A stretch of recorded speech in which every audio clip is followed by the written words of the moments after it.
Hello viewers, welcome to another edition of your favorite program, KID-AFAN Discovery in Education, with me, Hamza Toure. Well, in today's edition of the program, we are here at the famous Margai School for the Blind. This school was established in 1956 to serve as a support to the educational needs of the visually impaired children of the country. Well, we are here today to talk to the principal, Mr. Salone Toure, about this great school. Follow me as we make more on this discovery.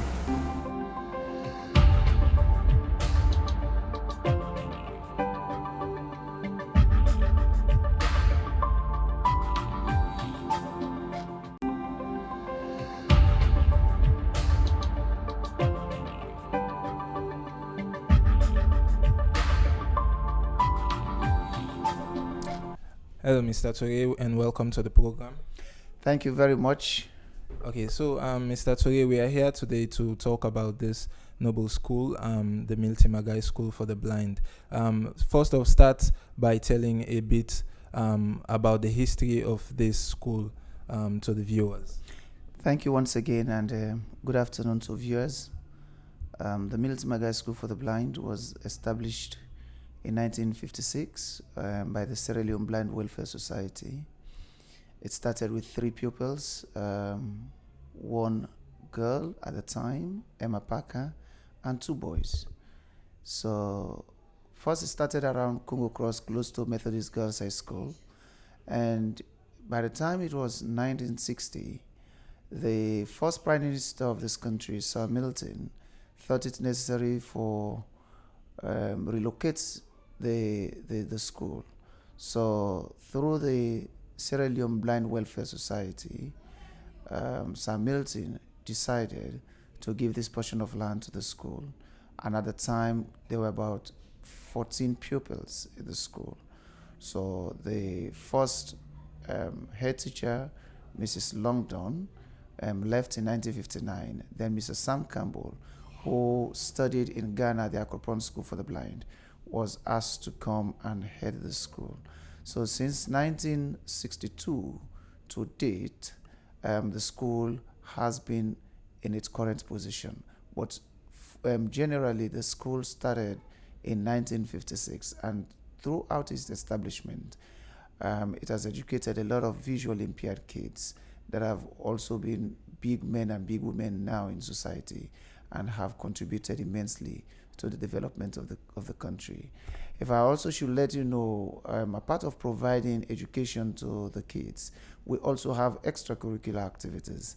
And one very good thing that the country and even international people know the school for is their good music in playing keyboard, piano, drums, and so on. So through the establishment of the school, we've been able to win several competitions, like the Sound 79 in 1979. This was a competition that was conducted by the BBC World Service. And so we participated in it, and we won that competition. The choir has also traveled to countries like Canada and Germany to stage several concerts. And also in the United Kingdom in 2003 and 2007, respectively. If you also notice that the national pledge that the country sings today was also composed by the choir of the Margai School for the Blind through the handwork of the late Sam Campbell, who happens to be the longest serving head teacher of the Margai School for the Blind. So over the years, yes, we have produced a lot of people in music, including the Blazing Musical Flames. That's a very important group that several people in this country will never forget. So that is what we are, a part of providing education to visually impaired kids who have grown to contributing greatly to society internationally as well. Some of them have got their PhDs, masters, first degree. I mean, a lot of them have become very, very useful in society. This is a school that has made them to be what they are today. Okay, very interesting indeed about the Margai School for the Blind.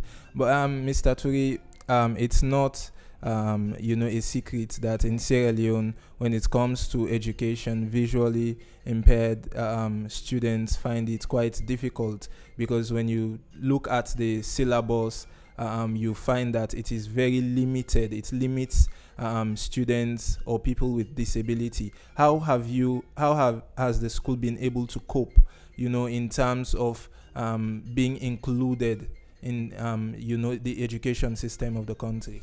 Yes, that's very true. I mean, when you look at the educational system in Sierra Leone, we visually impaired pupils have a lot of limitations.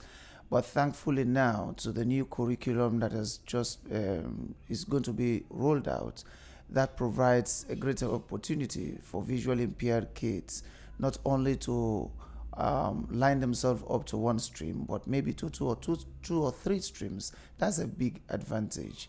With the new education system, the new curriculum, it's really a very big disadvantage, because visually impaired kids have not been able to offer maths, except but now that efforts have been put in place so that visually impaired kids in primary school will start doing maths, and which subsequently later on will go to secondary school. And so amidst the difficulties that we face, but we're still trying to push our way through to making sure that we succeed and we achieve the required results. It's not easy though, but I mean, 1,000 miles start with a single step. So also, when you look at the introduction of the radical inclusion scheme that has been brought by the Ministry of Basic and Senior Education, we see the introduction of new facilities and new opportunities, for visually impaired students to be able to be included, in the education, for them to expand their horizon. But then you also have to consider the the qualification of even the stakeholders, the teachers, because the Milton Margai School for the Blind stops at primary school. Yes. So when they go to the GSS, to the SSS, they will still need to meet teachers who are well qualified, to help them attain the level of education they would want to attain. Mm-hmm. How has that area been exploited so far? As you have highlighted, the radical inclusion policy is a very important document that was spearheaded by the Ministry of Basic and Senior Secondary School Education. I mean, that's, for me, is one of the best policies that this country has actually got. And through the radical inclusion policy, it gives the opportunity to all categories of children, including children with special needs, to go to school of their choice and not to be rejected in any school. If you're talking about our teachers, yes, for now the curriculum does not actually provide the opportunity for teachers to teach, to get knowledge in teacher training colleges in dealing with special needs. So it's really difficult when we integrate our kids to secondary school, and so most of the times we have to provide the knowledge, the required knowledge, to the teachers in those secondary schools so that they will be able to handle our kids very, very well. But our kids, however, are adapting very, very well, and they are really doing their level best to make sure that they live side by side with their sighted counterparts. Okay, so also interesting to note is that the Milton Margai School for the Blind is also a boarding home to its students. How have you been able so far to manage this gigantic responsibility? Of course, it is difficult. It's not easy, but thank God. It's a government institution. Government does fund the institution through subventions. Formerly, we used to say quarterly subventions, but now I would say yearly subventions.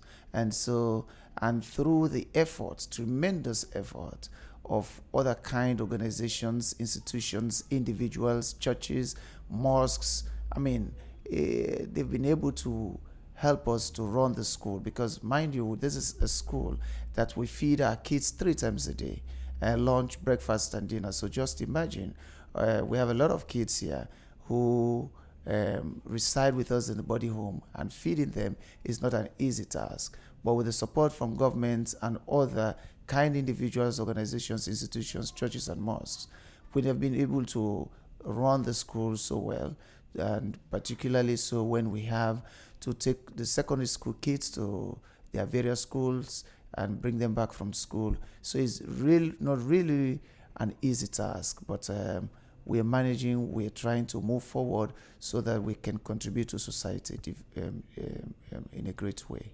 Okay.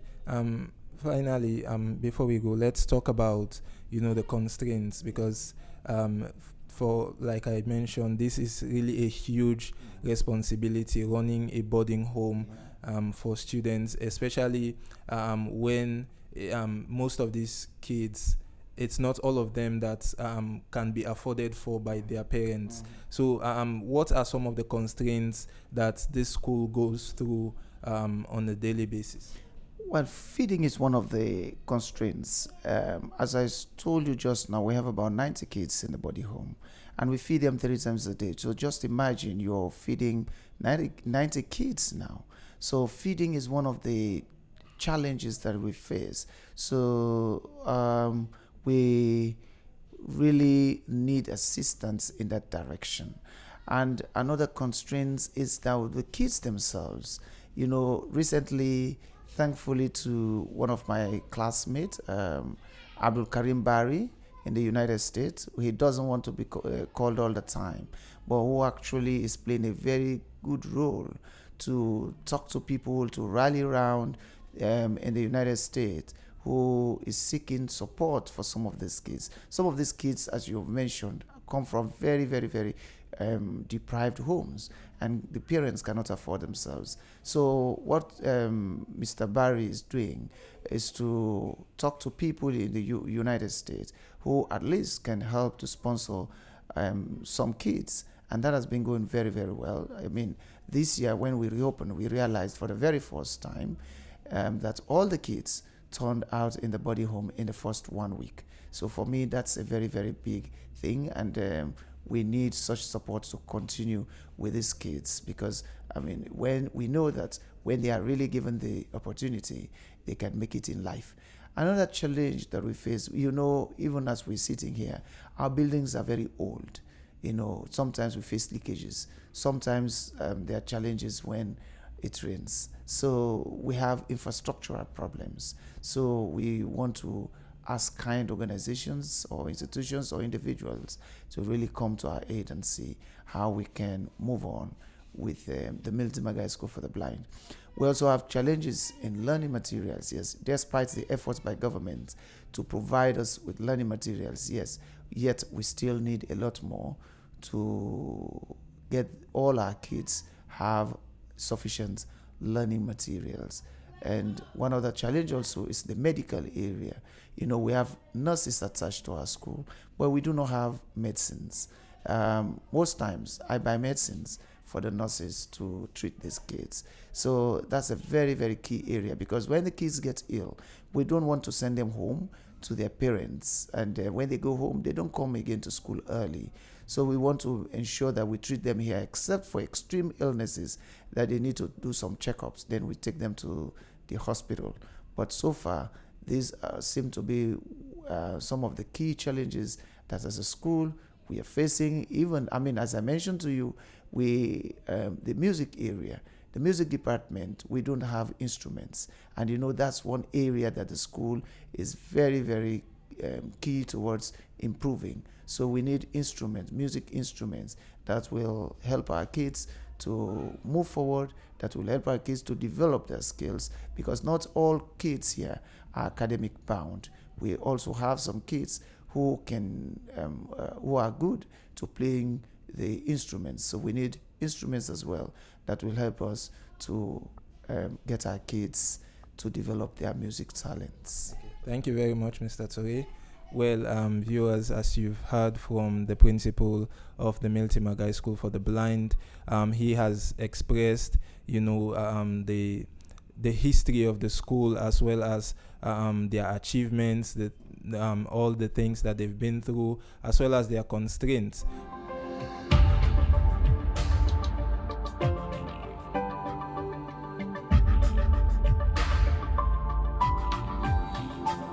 Well, viewers, you've just heard from the principal of the Milton Margai School for the Blind, Mr. Saliu Toure. He has told us about the history of the school as well as the achievements that this school has made over the years since it was established in 1956. And same way, so he has also, pointed out some of the constraints that this school faces. Well, on behalf of my executive producer Dr. Aissatou Kakejalo and my cameraman Mohamed Sky Bangura, we want to thank you for taking your precious time to following us through with this discovery. Well, I am your presenter. Until we meet again, peace.